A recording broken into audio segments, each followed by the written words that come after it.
না, সবাই বলে রাখবেন। আমি যতক্ষণ না বলবো নামাতে কেউ নামাবেন না। এবার সবাই হাত তুলবেন।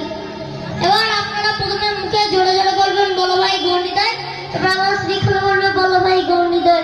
তারপর আপনারা বলবেন নিতাই নিতাই, আমার শ্রীখোলা বলবে নিতাই নিতাই। তো বলো বলো ভাই গৌরনিতাই।